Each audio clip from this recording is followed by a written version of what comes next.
Right, recording in progress because I need to record this and then submit the document later. Nah, di semester ketiga kita fokus kepada pemberian informasi kepada hadirin kita. Di semester keempat ini kita fokus kepada mempersuasi hadirin kita. Di dalam bukunya Lukas, jenis dari public speaking, kegiatan public speaking dibagi menjadi dua genre besar seperti yang saya baru sebutkan tadi, yaitu memberikan informasi dan satu lagi untuk mempersuasi. Semua sub-sub genre lain, misalnya untuk menghibur, menjelaskan proses segala macam, masuk ke dalam dua pemisahan besar ini. Nah, kemarin pada saat kita bicara tentang memberikan informasi, di sana kita melakukan sebuah tindakan public speaking, memberikan informasi. Kita bertindak sebagai seseorang atau sebagai pihak yang netral di situ. Jadi kita memberikan informasi. Menjelaskan tentang suatu proses, menjelaskan tentang suatu konsep misalnya. Kalaupun kita mempunyai kepentingan, kepentingannya adalah agar orang mengetahui tentang informasi tersebut. Itu saja. Apa yang mereka mau buat dengan informasi tersebut, terserah mereka. Persuasi tidak seperti itu. Kita datang kepada hadirin kita, berbicara kepada mereka, kita mempunyai, atau kita datang dengan sebuah kepentingan. Kita menjadi orang yang berpihak, kita datang dengan misi dan kita ingin agar orang mempercayai, mengikuti cara berpikir kita dan kemudian melakukan aksi dan tindakan sesuai dengan apa yang kita inginkan. Di situ kita melaksanakan sebuah persuasi. Genre persuasi dianggap setidaknya di buku itu. Saya mengucapkan seperti ini. Semua itu berbasis pada apa yang tertulis di buku-buku yang pernah saya lihat, pernah saya baca, pernah saya pergunakan. Bukan hanya serta-merta berdasarkan opini saya sendiri. Saya tidak mempunyai kredibilitas yang cukup untuk itu. Kenapa persuasi lebih penting daripada informatif? Karena tumpal percaya persuasi lebih penting. Pokoknya tidak seperti itu. Ketika saya mengatakan bahwa persuasi lebih penting daripada informatif speeches or presentation, itu bukan berdasarkan kepada pemikiran pribadi saya sendiri secara subjektif, tapi dari apa yang pernah saya baca dan pernah saya perhatikan juga. Nah, persuasi dianggap lebih sulit karena ada satu aspek yang harus kita perhatikan, yaitu aspek penolakan. Ketika kita memberikan informasi, kita datang kepada orang, sekelompok orang. Saya beri contoh. Katakanlah kita mau menjual atau sebagai seorang agen asuransi misalnya, kita bertindak sebagai seorang agen asuransi.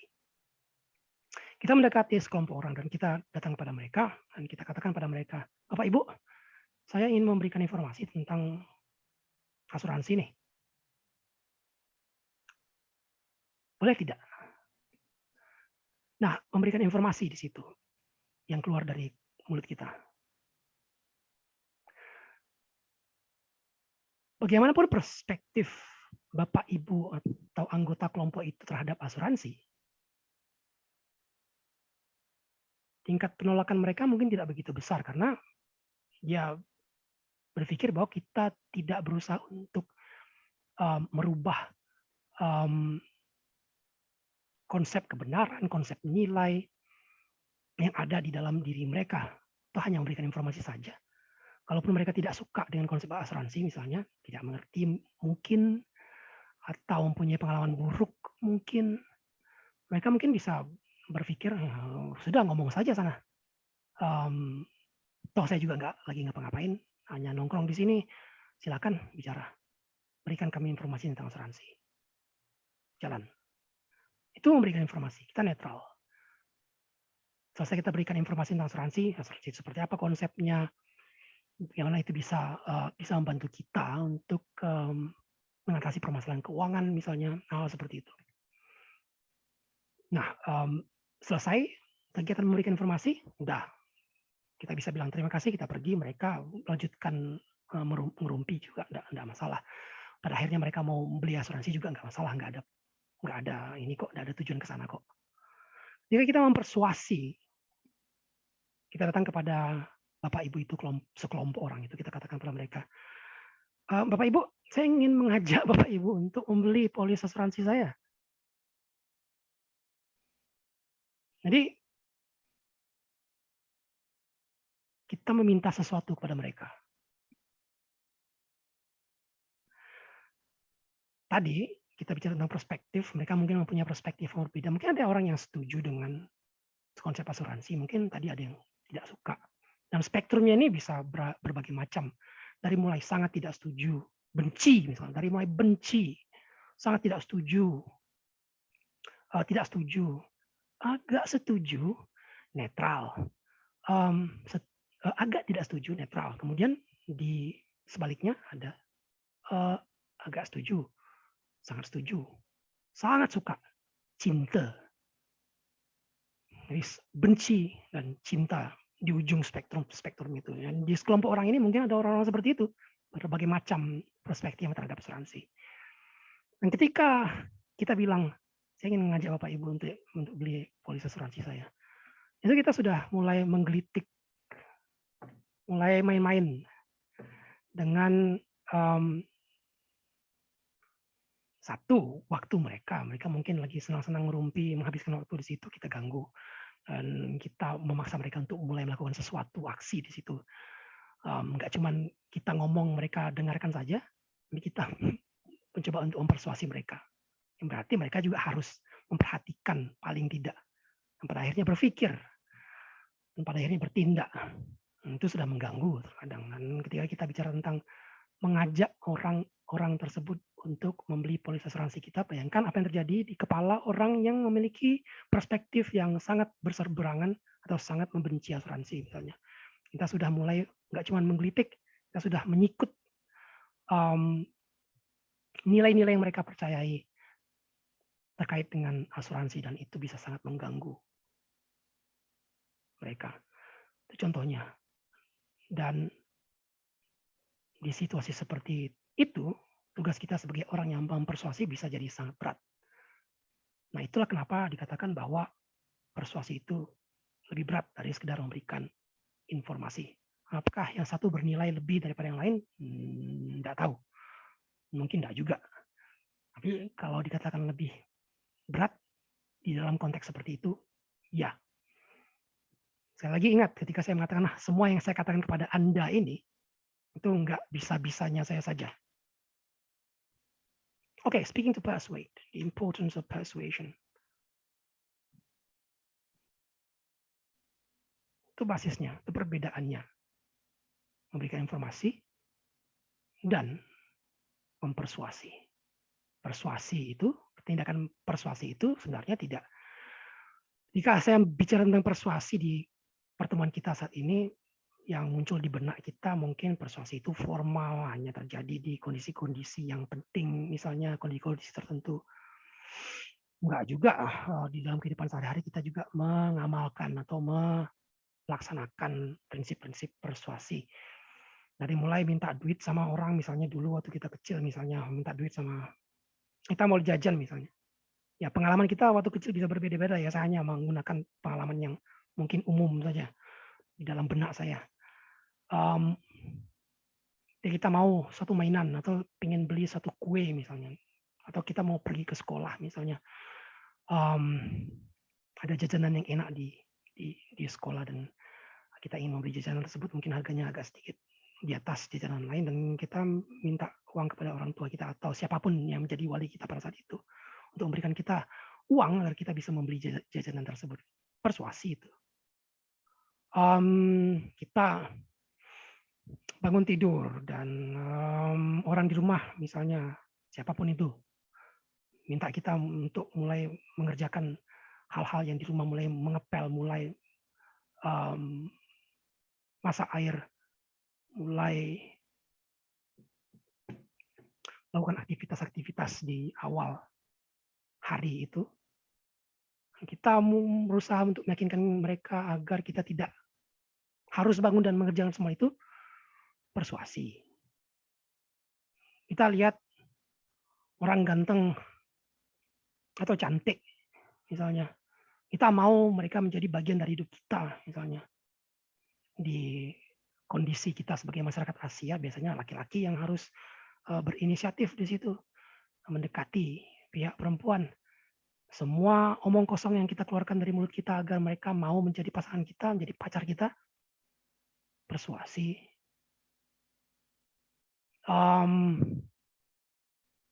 Kita tinggal di komplek atau di sebuah gang misalnya, dan jalan di gang itu sudah hancur lebur, dan itu akhirnya berpengaruh terhadap kendaraan kita. Nah, ketika kita melewati jalan tersebut, setahun atau 2 tahun sekali kita harus mengganti suspensi misalnya, dan itu mahal. Dan kita minta pihak-pihak yang berkompeten, yang berwenang di lingkungan tersebut untuk mulai berpikir tentang proses memperbaiki jalan tersebut. Dan ketika kita menawarkan tentang solusi-solusi tersebut, dananya dari mana, siapa kontraktornya, dan itu kita tawarkan, dan kita ingin agar kontraktor tersebut yang digunakan, solusi yang kita tawarkan yang digunakan, persuasi. Kita melamar pekerjaan, persuasi. Kita jualan barang dan jasa ke orang, persuasi. Kita mau pemilik toko agar mengambil barang dari kita dengan segala macam cara, dengan cara kita berbicara dengan mereka, dengan bonus-bonus yang kita berikan kepada si pemilik toko, persuasi. Kalian misalnya WhatsApp saya, minta izin agar tidak buka video karena kalian merasa tidak enak badan. Jadi pada saat sesi perkuliahan kamu tidak harus membuka video, persuasi. Jadi di segala aspek kita bertemu dengan tindakan persuasi. Dan pemahaman tentang aspek-aspek persuasi, bagaimana persuasi itu bekerja, metode-metode apa yang digunakan, itu tidak hanya berguna ketika kita yang menggunakan.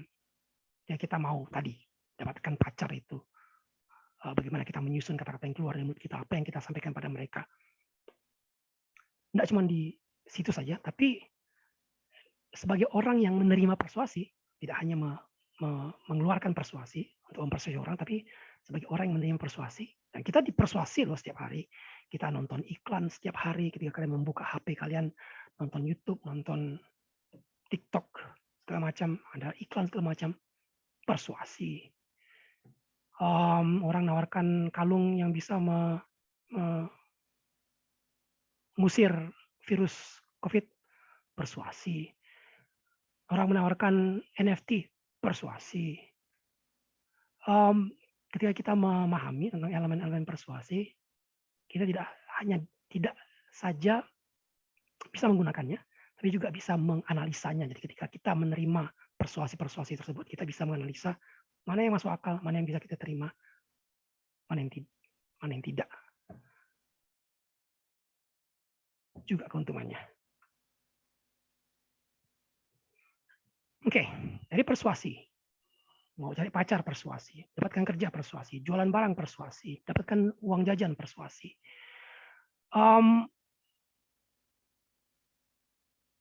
Nggak mau sekolah. Waktu kita di SD, SMP misalnya, malas sekolah. Kita pura-pura sakit segala macam. Dengan suara kita yang memelas itu. Pak, Mak, nggak mau sekolah. Kenapa? Sakit. Panasnya. Persuasi. Padahal dia tidak sakit. Nah, itu kan bohong tuh. Nah, disitulah kita mulai berpikir tentang aspek etika dari sebuah tindakan persuasi. Ketika orang menjual atau menawarkan kalung yang bisa pasang kalung, itu bisa mengusir virus COVID misalnya. Itu persuasi, usaha yang baik. Tapi apakah itu etis? Tergantung siapa yang ditanyakan. Ketika saya menyampaikan materi tentang etika ini, Saya hanya menyampaikan teorinya saja. Ya, apa yang kalian lakukan nanti dengan persuasi ini itu terserah kalian. Pada kenyataannya di kehidupan nyata orang yang terlalu peduli dengan etika dan moral pada akhirnya hidupnya juga menderita. Sedangkan orang-orang yang tidak mempedulikan etika dan moral hidupnya bahagia, sebahagia bahagianya manusia. Jadi saya tidak mempersuasi Anda. Saya hanya memberikan informasi saja di sini. Saya tidak mempersuasi Anda untuk menjadi orang-orang yang etis. Jadi apa yang harus diperhatikan di dalam sebagai informasi, apa yang harus diperhatikan ketika kita bicara tentang etika di dalam tindakan persuasi?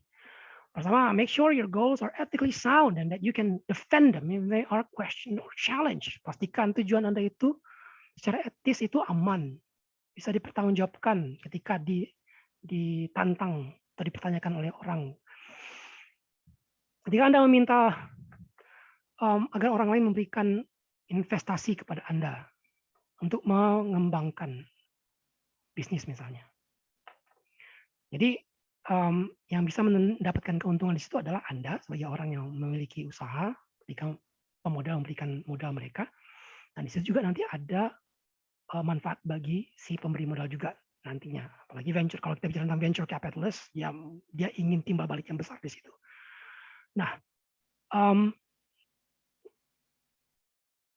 kita persuasi mereka ya, agar memberikan modal. Jadi ada dua kemungkinan yang terjadi di situ sebagai di dalam tindakan mempersuasi pemodal agar memberikan modal. Kalau kita bicara tentang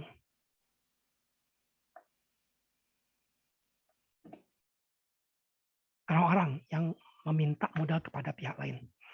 Di satu pihak ada orang yang minta modal, menjelaskan konsepnya seperti apa, menjelaskan resikonya seperti apa, makin besar keuntungan yang kemungkinan didapatkan, makin besar juga risikonya, dan itu konsep yang Anda bangun dengan pemodal Anda, sehingga ketika ada permasalahan di depannya, semuanya paham, mempunyai perspektif yang sama terhadap permasalahan tersebut, dan Anda memang benar-benar mengelola bisnis tersebut sehingga modalnya berputar dan menghasilkan keuntungan bagi Anda dan bagi si pemodal.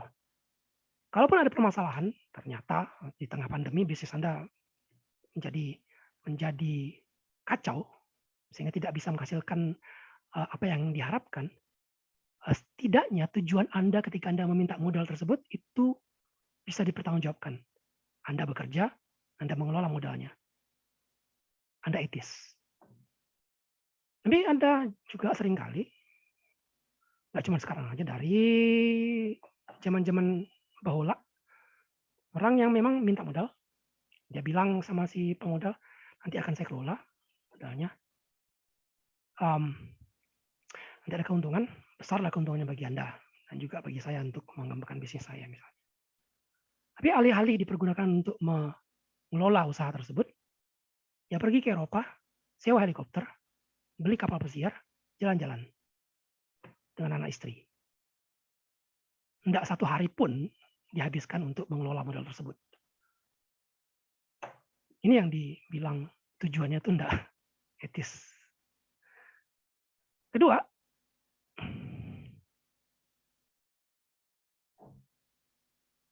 study the topic thoroughly so you won't mislead your audience through shoddy research or muddled thinking. Jika Anda ingin mempersuasi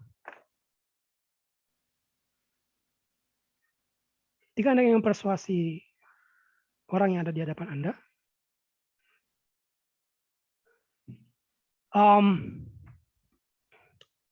pastikan persuasi Anda itu didasari oleh pemahaman yang kuat atas semua informasi, bukti yang Anda utarakan untuk mendukung persuasi Anda kepada hadirin Anda atau orang yang ada di hadapan Anda. Misalnya kita bicara tentang modal tadi, tentang investasi tadi. Ada sekarang lagi tren tuh, misalnya seperti NFT, minting, cryptocurrency, ledger, dan segala macam. Banyak orang yang paham, tapi banyak juga orang yang cuma ikut-ikutan. Dan dia ikut-ikutan, tapi dia sudah berani untuk meminta orang lain untuk mengikuti dia. Mengajak orang lain untuk masuk ke dalam mekanisme Ada yang bilang investasi, ada yang bilang judi, spekulasi, tergantung siapa yang Anda tanya. Nah, Anda tidak paham betul tentang semua elemen yang ada di dalam konsep ini. Anda mengajak orang agar mengikuti apa yang Anda lakukan, mempersuasi mereka. Oh, beli NFT yuk, invest atau spekulasi di kripto yuk, segala macam. Anda tidak paham, benar. Anda cuma ikut orang lain dan Anda ajak orang lain. Anda persuasi orang lain. Itu permasalahannya. Anda tidak punya cukup informasi dan mencoba untuk mempersuasi orang di situ. Yang ketiga adalah learn about all sides of an issue. Seek out competing viewpoints and get your facts right.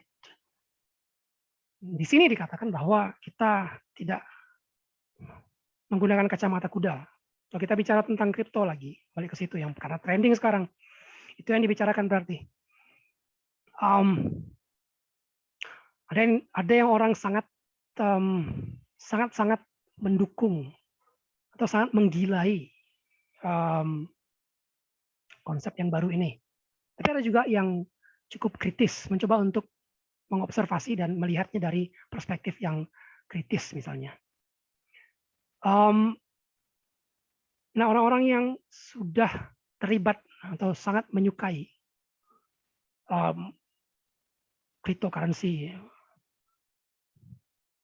konsep cryptocurrency, biasanya ketika mereka dikritisi atau diberitahu tentang aspek-aspek yang mungkin bisa menjadi kelemahan di dalam mekanisme ini, mereka menjadi secara spontan menyerang balik tanpa berusaha untuk memahami perspektif tersebut. Nah, itu juga merupakan hal yang berbahaya ketika kita berbicara tentang persuasi. Be honest in what you say, jujur. Ingat, saya hanya berinformasi saja. Kemudian keep in mind as well the power of language and use it responsibly. Ingat tentang bagaimana kita bisa menyusun kata-kata yang bisa mempengaruhi orang lain. Ketika kita misalnya mau jual asuransi, kita biasanya dilatih tuh untuk benar-benar memformat apa yang keluar dari mulut kita. Ketemu sama orang ngomongnya seperti ini loh, latih segala macam.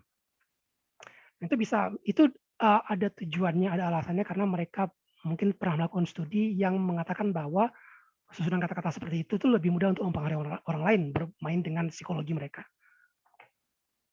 Jadi gunakan kemampuan tersebut secara bertanggung jawab. Kemudian show respect with the rights of free speech. Hormati hak-hak atau kemerdekaan berpendapat.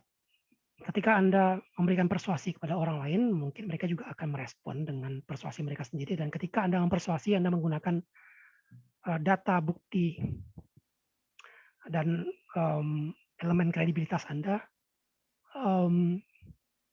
seharusnya juga kita mengharapkan hal yang sama dari pihak lain.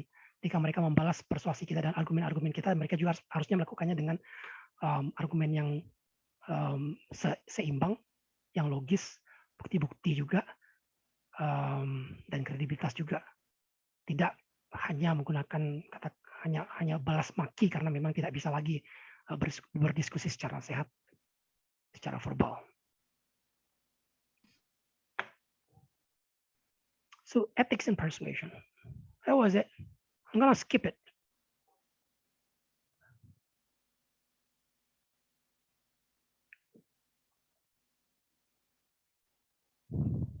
Right.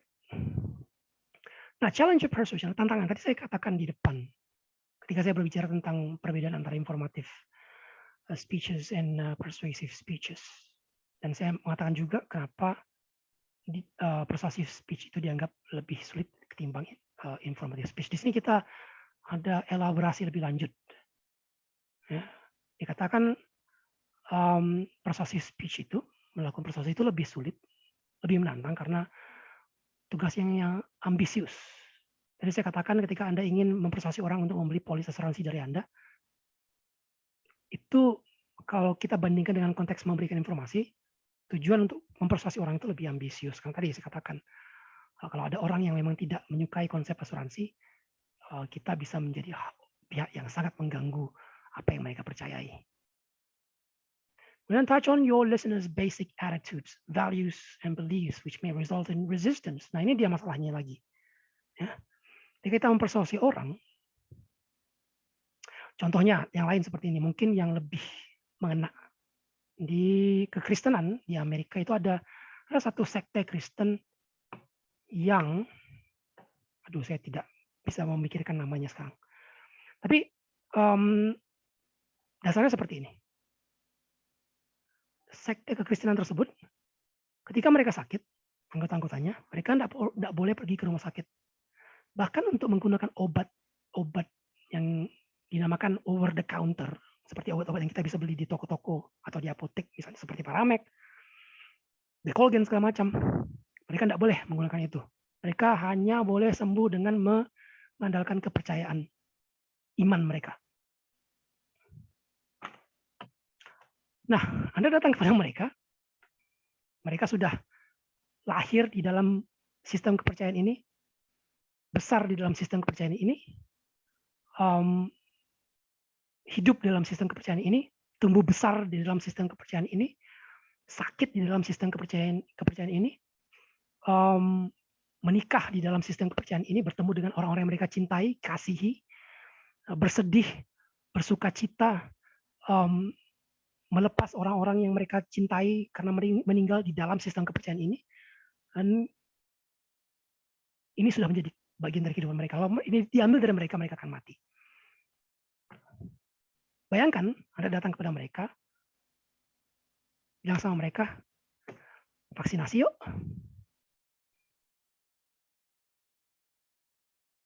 Atau sebagai mungkin Anda sebagai orang dari pihak dari pemerintah yang mempersuasi masyarakat agar mau divaksinasi untuk mencapai collective immunity itu. Apalagi misalnya pemerintah memberikan semacam kewajiban agar masyarakat divaksinasi sampai sekian persen misalnya. Anda datang ke komunitas tersebut, Anda bilang sama mereka, Anda harus divaksinasi. Itu bayangkan, mereka sudah hidup dalam kepercayaan itu, mati dan hidup di dalam kepercayaan itu, lahir di kepercayaan tersebut, sedih, bersuka cita di dalam kepercayaan tersebut. Dunia mereka di situ. Anda mencoba untuk mengganggu sikap mereka, nilai-nilai yang mereka anut, kepercayaan mereka. Yang pasti Anda akan mendapatkan penolakan di situ yang sangat kuat. Di dalam konteks seperti ini, untuk mempersuasi orang-orang ini agar bisa merubah pikiran mereka dari membenci vaksin, menolak sekeras-kerasnya, ke netral, itu bisa menjadi hal yang sangat tidak mungkin. Lines of argument that work with one part of the audience may fail with or even upset another part. Nah tadi, ketika Anda mengajak orang untuk divaksinasi misalnya, ini contoh saja ya, saya tidak mengatakan kepada Anda bahwa Anda harus divaksinasi. Saya tidak mempersuasi sekarang, saya hanya memberikan informasi saja. Jika Anda menjadi orang yang mempersuasi, ada sekelompok orang di depan Anda. Sebagian itu tadi datang dari sekte tersebut, mereka datang ke situ. Mereka sebenarnya secara praktis mungkin tidak akan mau bergabung dengan pihak dari komunitas lain, tapi contoh saja. Datang di depan Anda ada sekelompok orang hadirin besar dan sebagian dari mereka adalah orang datang dari sekte tersebut yang memang sangat menentang praktek-praktek pengobatan modern. Kemudian ada orang-orang lain yang berseberangan konsepnya dengan vaksinasi, bukan karena kepercayaannya, ya, bukan karena agamanya, bukan karena nilai-nilai adat istiadatnya, tapi karena mereka pernah dikecewakan oleh industri farmasi misalnya.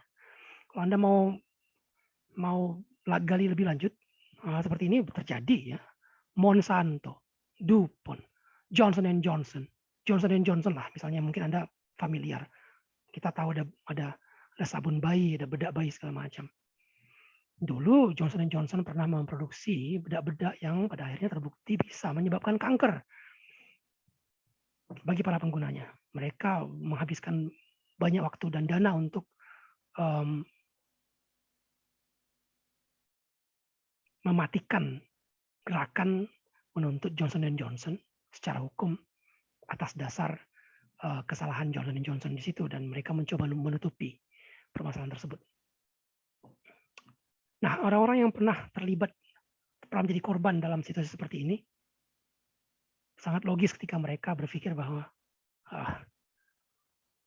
korporasi besar, korporasi farmasi besar itu tidak selalu bisa dipercayai. Oleh sebab itu, produk-produk dari mereka, termasuk vaksin yang mereka hasilkan, saya nggak mau pakai. Jadi bukan karena kepercayaan, bukan karena agama, bukan karena adat istiadat, tapi karena mereka punya pengalaman. Dan orang lain juga mungkin tidak. Mungkin orang tadi itu keluarganya kena kanker segala macam, mungkin dia juga pernah menjadi korban kanker. Ada lagi orang-orang yang mungkin tidak pernah menjadi korban langsung dari Johnson & Johnson, DuPont, Monsanto segala macam, tapi dia mempelajari hal-hal seperti ini dan tahu, oleh sebab itu mempunyai sikap yang cukup berseberangan dengan vaksinasi karena pemahaman mereka terkait ini. Kemudian ada lagi di spektrum lain orang-orang yang tidak tahu tentang semua permasalahan ini, mereka pokoknya apa yang dikatakan oleh pemerintah ikut ya, vaksin. Kemudian lagi di lebih ke kanan ada orang yang percaya dengan ilmu pengetahuan, percaya dengan konsep vaksinasi, percaya dengan konsep kekebalan komunal, dan oleh sebab itu ini memang harus benar-benar dilakukan agar kita bisa terlepas dari pandemi. Orang-orang seperti ini sangat mendukung konsep vaksinasi. Satu sisi ada yang benci, satu sisi ada yang sangat suka. Nah, ketika Anda ngomong di depan mereka, kelompok orang ini, Anda bilang, ayo kita vaksinasi. Yang sana langsung menteriak, ayo kita semua sama-sama menyerbu pusat-pusat vaksinasi sekarang juga agar semuanya bisa divaksinasi. Lebih cepat selesai. Lebih cepat kita keluar dari permasalahan pandemi ini. Yang di ujung sana, melempari Anda dengan botol minuman. Jadi, sebagian bisa menyukai apa yang Anda katakan, sebagian tidak. Whatever you do or say, some listeners will not agree with you. Dalam situasi seperti itu, apapun yang Anda katakan, sehebat apapun Anda, sehebat apapun kredibilitas Anda, sehebat apapun kata-kata yang Anda pergunakan, teknis yang Anda pergunakan, sekuat apapun usaha Anda untuk menyentuh emosi mereka dengan menggunakan contoh-contoh video, kata-kata yang menyentuh perasaan mereka, bukti-bukti yang Anda sampaikan kepada mereka, slide-slide indah yang Anda tunjukkan kepada mereka, tidak akan mempan. Jadi Anda berhadapan dengan orang-orang yang memang mempunyai perspektif yang sangat berseberangan dengan konsep yang Anda sampaikan kepada mereka. Oleh sebab itu, kita harus realistis ketika kita bicara tentang persuasi di sini. You should have a realistic sense of what you can accomplish. Anda harus memiliki konsep yang realistis terhadap apa yang Anda bisa capai di situ ketika kita mempersuasi orang. Kita tidak bisa berpikir bahwa ketika kita berbicara di depan sekelompok orang untuk mengajak mereka untuk vaksinasi, semuanya akan setuju dan keesokan harinya semuanya akan mencari informasi tentang lokasi-lokasi vaksinasi. Enggak akan terjadi seperti itu. Saya katakan kepada Anda untuk membuka file-file Anda Diet Muda, membaca dan segala macam, karena saya anggap itu kan bisa membantu Anda. Bagi yang merasa terbantu mungkin, atau pernah merasa terbantu dengan membaca informasi yang ada Diet Muda, mungkin setuju dengan itu dan mereka akan melakukannya. Bagi Anda yang tidak melakukan itu, tidak peduli dan tidak begitu percaya dengan saya, misalnya karena ada hal-hal yang saya katakan dan Anda tidak suka, dan ada cara-cara saya melakukan sesuatu yang Anda anggap tidak masuk akal. Oleh sebab itu, apapun yang saya berikan kepada Anda sebagai instruksi, Anda tidak akan lakukan. Dan itu sah-sah saja. Ada realistic expectation. Ketika saya katakan pada Anda tadi, buka ya, file Diet Mudanya, di kepala saya mikir, ya pasti ada yang buka, pasti ada yang enggak, Pak. Terserahlah. Nanti mungkin kita bisa coba perbaiki situasinya ketika kita sama-sama membangun outline. Mudah-mudahan di situ bisa. Kalaupun dia tidak baca dokumennya, mungkin kita bisa mengatasi permasalahan tersebut dengan menyusun outline-nya secara bersama-sama. Dan karena kita kemungkinan akan bertemu langsung, kemungkinan dia tidur ketika kita menjelaskan tentang pembuatan outline secara bersama-sama, mungkin akan bisa diminimalisir. Sebab itu mungkin meminimalisir kasus di mana saya meminta Anda mengirimkan outline, Anda mengirimkan teks atau skrip penuh. Itu yang ada di kepala saya tadi. Realistis. Can't expect a group of steak lover to turn vegetarian as a result of one speech. Anda tidak bisa mengubah serta-merta orang-orang yang gemar makan daging tiba-tiba menjadi vegetarian. Nah, ini dia degrees of persuasion tadi. Strongly opposed, moderately opposed, slightly opposed, neutral, slightly in favor, moderately in favor, strongly in favor. Dari yang benci ke yang cinta. Yang realistis ketika kita melakukan persuasi adalah memindahkan dari satu kotak ke kotak di sebelahnya. Itu yang cukup realistis.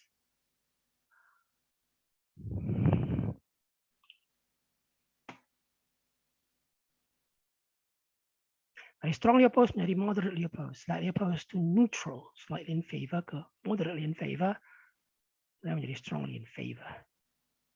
Nggak mungkin dari strongly opposed tiba-tiba menjadi strongly in favor. Udah hebat kalau kita bisa buat strongly opposed menjadi neutral misalnya. Di situ tantangannya, dan karena tantangannya cukup berat, kita juga harus menyikapinya secara realistis ketika kita ingin mempersuasi orang mengubah cara pandang mereka, merubah perspektif mereka, dan sebagai kelanjutan dari perubahan cara pandang itu meminta mereka untuk melakukan suatu aksi nantinya.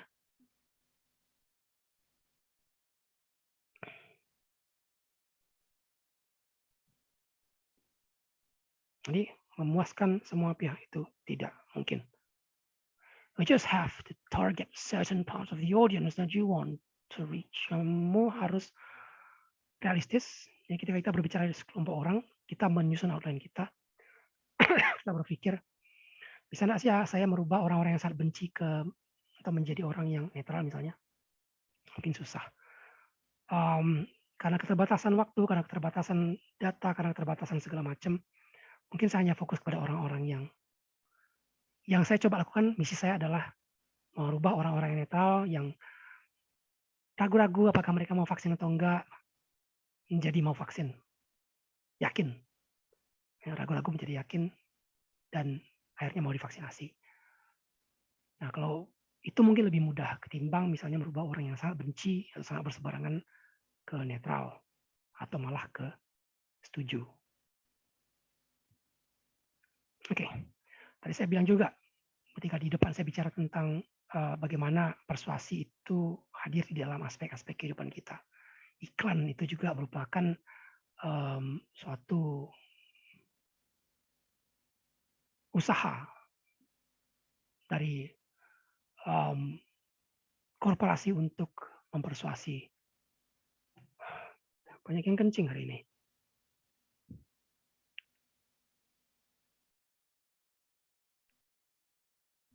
Go to the toilet.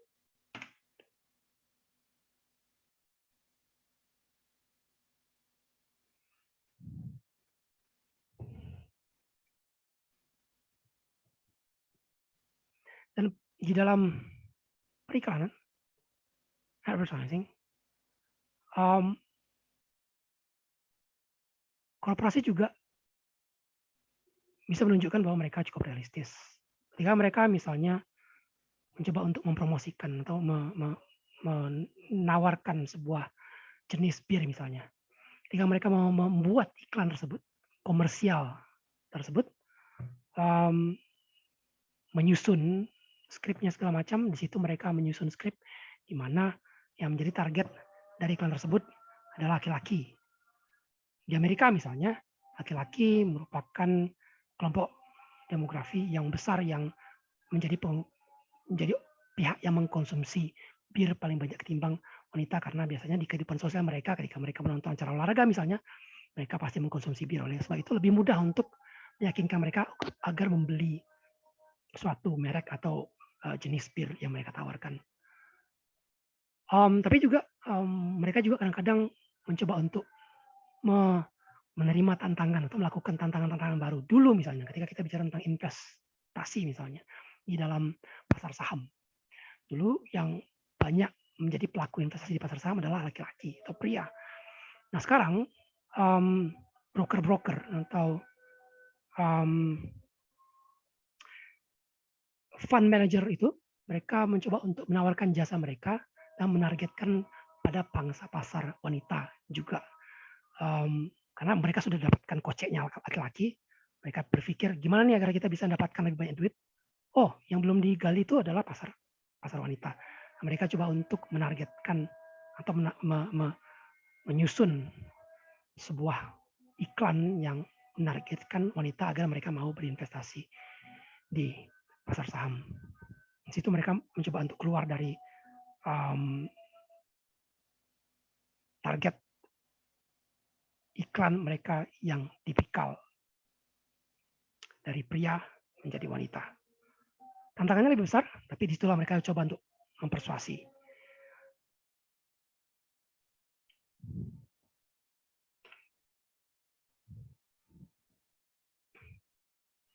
Itu semua basis ya saya rasa dari persuasi.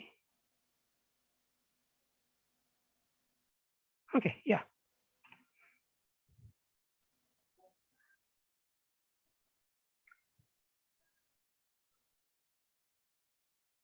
Nah, setelah ini kita akan berbicara tentang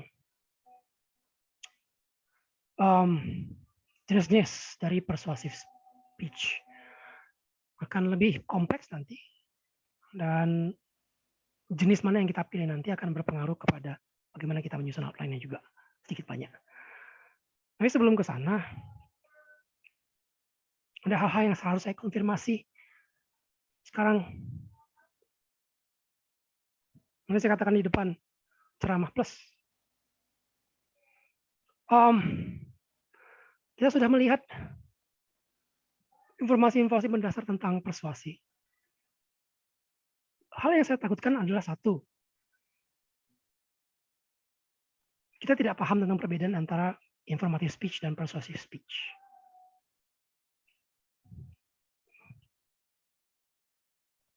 Padahal ini mendasar dan bisa membantu kita untuk memahami apa yang akan kita lakukan nanti sepanjang semester ini. Nah, hanya sebagai konfirmasi saja. Apa ada yang bisa membantu saya untuk mencoba untuk mengutarakan lagi? Saya sudah sampaikan sih, tapi sepemahaman Anda dan mungkin menggunakan kata-kata Anda sendiri. Apa beda antara informative speech dan persuasive speech?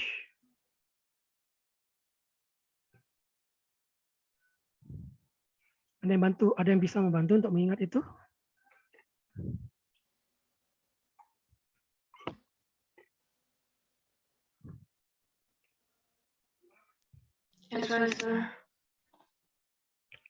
Siapa? Angelica. Oke. Sebentar.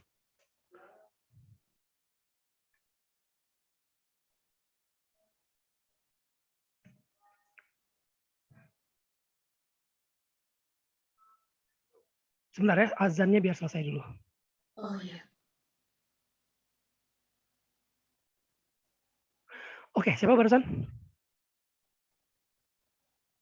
Angelica. Oke, Angelica, maaf. Saya tidak mendengarkan suara Anda tadi karena di jendela saya menghadap ke masjid, jadi suaranya juga agak kuat, jadi kadang agak susah untuk. Nah, memang pendengaran saya juga sudah melemah, jadi begitulah. Makin tua makin banyak masalah kesehatan. Jadi Angelica bisa bantu kami untuk mengingat kembali perbedaan antara keduanya.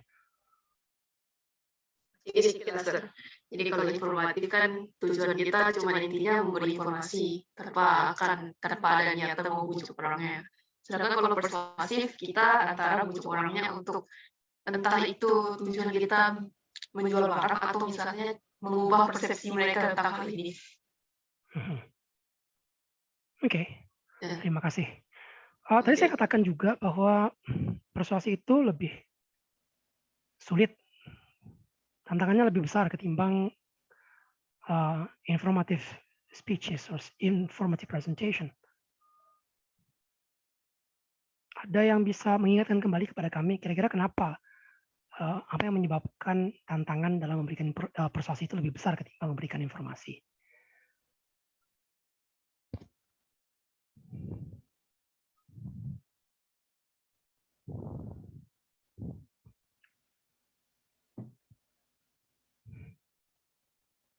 Saya, Sir, Nicholas.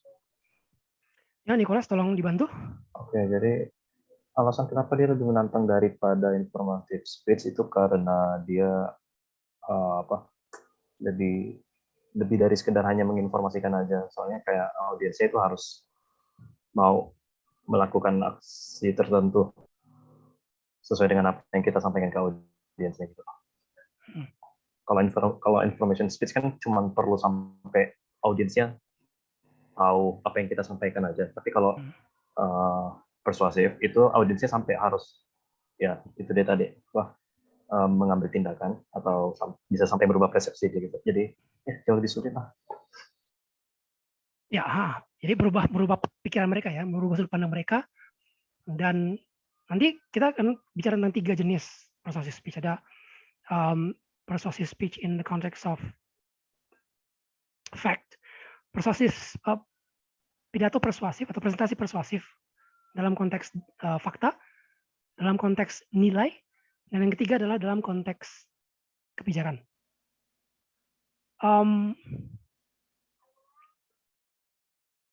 Ketika kita bicara tentang merubah pikiran, kita akan fokus kepada persuasive speech dalam konteks fakta dan nilai. Perspektif itu berubah. Ketika kita ingin bicara atau mempersuasi orang untuk melakukan suatu aksi, kita akan masuk ke dalam persuasive speech in the context of policy, dalam konteks kebijakan policy. Nanti akan kita bahas lebih lanjut di sananya. Tadi Nicholas sudah bantu kita. Tadi Angelika dan Nicholas. Sebentar.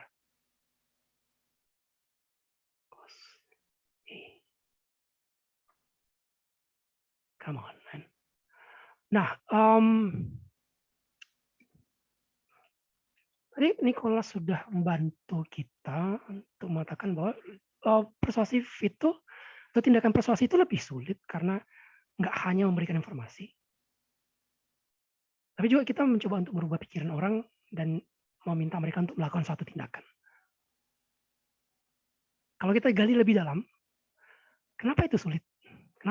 Kenapa proses persuasi yang melibatkan atau kenapa proses persuasi yang bertujuan untuk merubah pikiran orang dan lebih lanjut meminta mereka untuk melakukan suatu tindakan itu merupakan hal yang lebih sulit ketimbang sekedar memberikan informasi. Kira-kira.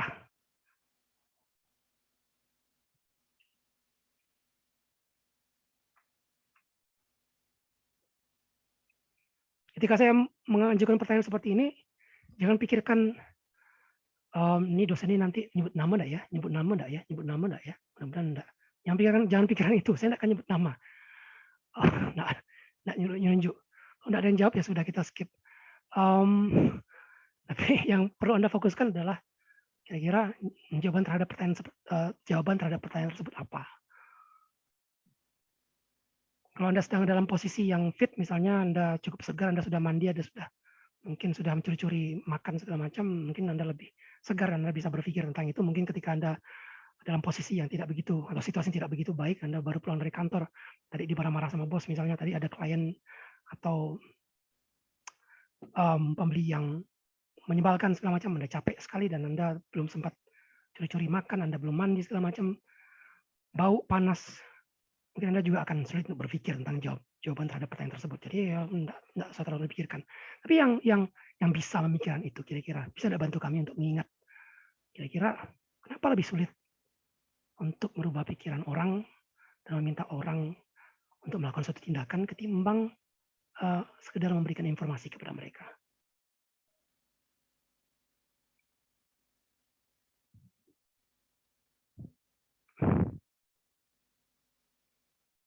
Sambil minum lah.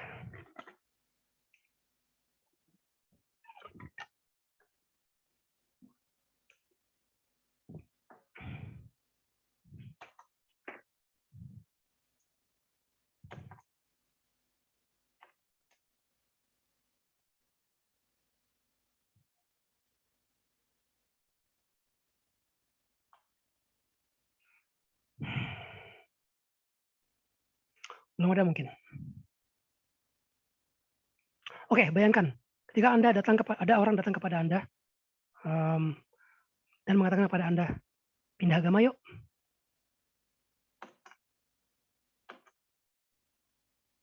Kira-kira mau enggak? Dan kenapa Anda mau atau kenapa Anda tidak mau? Saya tidak mengatakan bahwa, saya tidak berasumsi bahwa Anda ini hanya pengandaian saja, ya. Apapun Anda percaya itu terserah pada Anda, atau apapun yang Anda tidak percaya itu terserah pada Anda.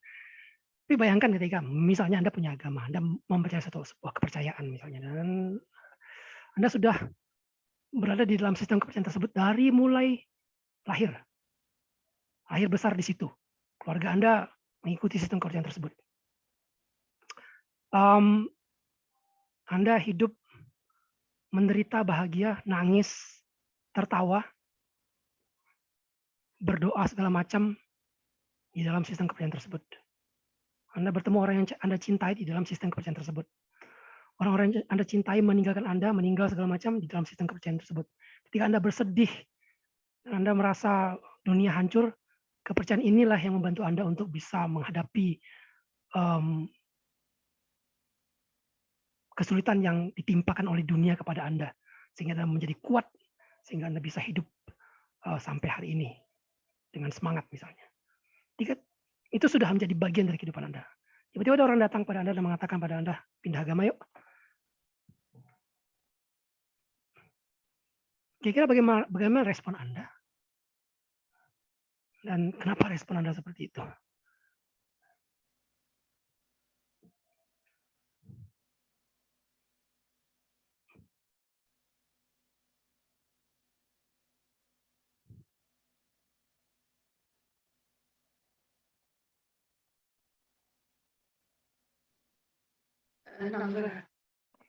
Ya, Angelika lagi?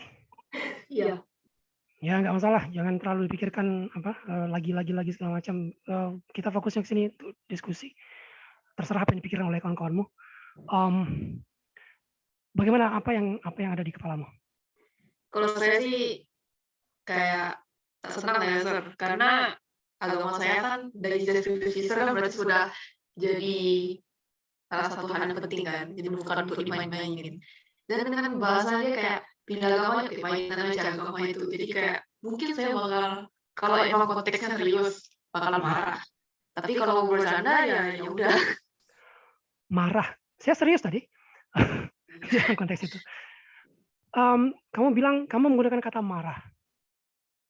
Itu kan kata yang cukup keras tuh. Ya.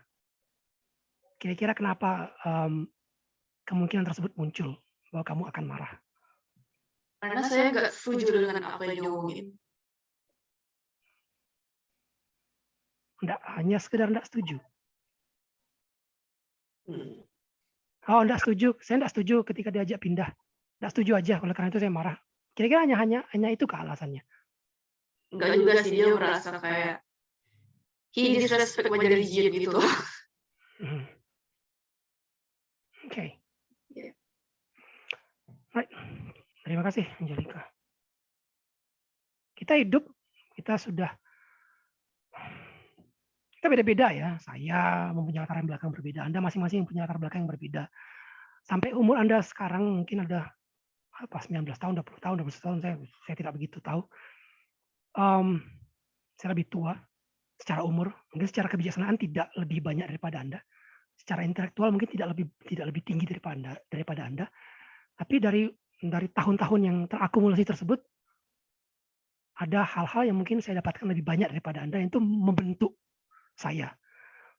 Kepercayaan saya, nilai-nilai yang saya anut, bagaimana saya berinteraksi dengan orang lain, bagaimana saya merespon ketika saya berkomunikasi dengan orang lain, ketika diajak pindah agama misalnya, ketika ditawarkan investasi misalnya, ketika diajak melakukan suatu aksi misalnya, ketika disuruh memilih calon presiden misalnya. Ketika saya memilih calon presiden, pilihan saya itu ditentukan oleh semua komponen, semua informasi yang saya kumpulkan dari mulai saya lahir sampai saya besar seperti sekarang ini ketika saya duduk di depan kalian.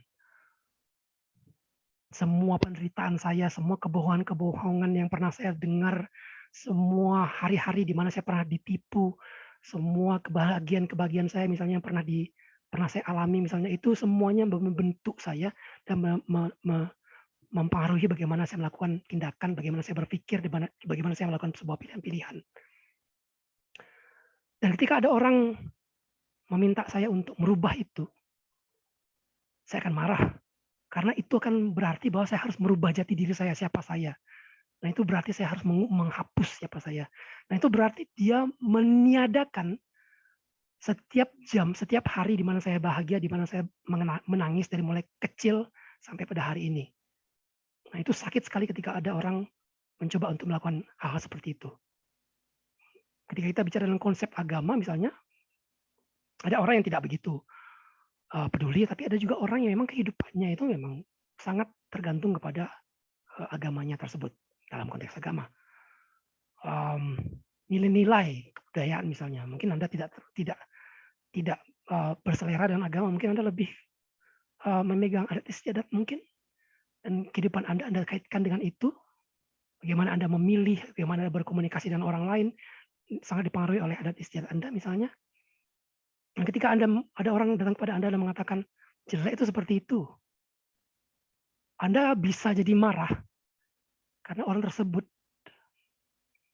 mempertanyakan atau meminimalisir nilai atau value dari satu nilai adat istiadat yang Anda sangat junjung tinggi, yang mempengaruhi keberadaan Anda sebagai manusia. Dan di saat seperti itu, manusia bisa marah, orang bisa marah.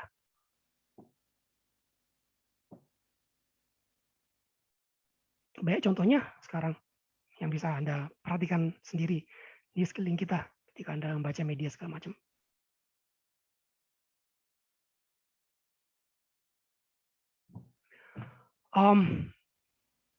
Jadi persuasi itu salah-salah ketika kita melakukan seperti itu. Kita asal saja tidak memikirkan etika dan moral, tidak memperdulikan orang lain dan apa yang mereka percayai, dan kita melabrak semua itu dan kita mencoba untuk persuasi mereka.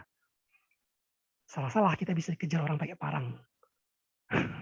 Jadi hati-hati dengan persuasi. Oleh sebab itu, kita ketika ingin mempersuasi, kita harus benar-benar memperhatikan elemen-elemen persuasi. Tadi etika saya katakan kepada Anda, saya tidak mempersuasi Anda untuk hidup dengan sangat beretika, hanya memberikan informasi saja. Tapi biasanya hal-hal seperti itu, mempersuasi dengan memperhatikan etika dan moral misalnya, itu biasanya bisa menghindarkan kita dari hal-hal yang atau masalah-masalah yang tidak perlu. Tadi seperti katakan, dikejar-kejar orang pakai parang misalnya. Nah, seperti itu. Tapi kalau Anda tidak perlu dengan itu pun, ya Anda masalah juga. Anda mungkin mempunyai solusi-solusi tersendiri. Oleh karena itulah, persuasi lebih sulit. Tadi persuasi lebih sulit, kata Nicholas, karena tidak hanya memberikan informasi, tapi juga kita mencoba untuk berubah pikiran orang dan kemudian meminta mereka melakukan suatu tindakan atau aksi berdasarkan perubahan pikiran tersebut. Jadi kalau kita gali lagi lebih dalam, persuasi itu lebih sulit. Di balik perubahan pikiran itu, di balik tindakan tersebut, ada perubahan-perubahan nilai kepercayaan di dalam diri seseorang. Dan kalau kita tidak memperlakukan itu dengan hormat, itu bisa berakibat sangat buruk bagi kita dan bagi orang-orang di sekeliling kita. Tapi itu semua cuma teori saja. Ini sudah jam 7.30. Akhir dari sesi kita, saudara-saudara. Saya coba ambil screenshot terakhir sebelum kita mengakhiri sesi ini. Rapikan rambut, percantik diri.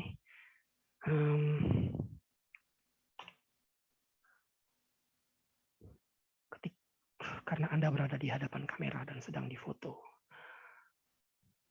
Kita akan lanjutkan dengan jenis-jenis dari persuasive speech di pertemuan berikutnya di minggu depan.